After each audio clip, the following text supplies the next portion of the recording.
PSCയുടെ വിശ്വാസ്യത വീണ്ടെടുക്കണമെന്ന് യൂത്ത് കോൺഗ്രസ് സംസ്ഥാന പ്രസിഡന്റും യുവജനക്ഷേമ മന്ത്രിയുമായ OJ ജനീഷ്.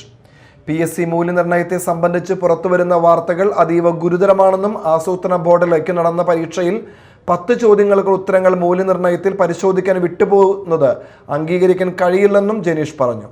ക്രമക്കേട് ആസൂത്രിതമാണെന്നും മന്ത്രി ആരോപിച്ചു. 1.25 ലക്ഷം രൂപ മാസശമ്പളം ലഭിക്കുന്ന സംസ്ഥാന ആസൂത്രണ ബോർഡിലെ തസ്തികയിലേക്ക് നടന്ന പരീക്ഷയിൽ ഓൺ സ്ക്രീൻ മാർക്കിങ്ങിൽ 10 ചോദ്യങ്ങൾ മൂല്യനിർണ്ണയത്തിന് വിട്ടുപോയി എന്ന് ഇപ്പോൾ പറയുന്നത് ഒരിക്കലും അംഗീകരിക്കാൻ കഴിയുന്ന ഒരു കാര്യമല്ല.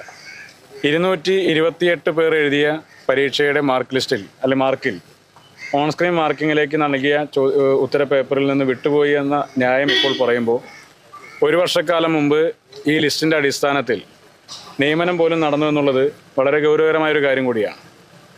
ഇതിൽ ആസൂത്രിതമായ ഒരു ശ്രമം ഉണ്ടായിട്ടുണ്ടോ എന്ന് പൊതുസമൂഹം സംശയിച്ചാൽ അവരെ തെറ്റു പറയാൻ സാധിക്കില്ല. കാരണം ഈ റാങ്ക് ലിസ്റ്റിൻ്റെ ഭാഗമായി സർവീസിൽ കയറിയ 1-ാം റാങ്കുകാരൻ ഇടത് സംഘടനയുടെ സജീവ പ്രവർത്തകനും നേതാവുമായ ഒരാൾ കൂടിയാണ്.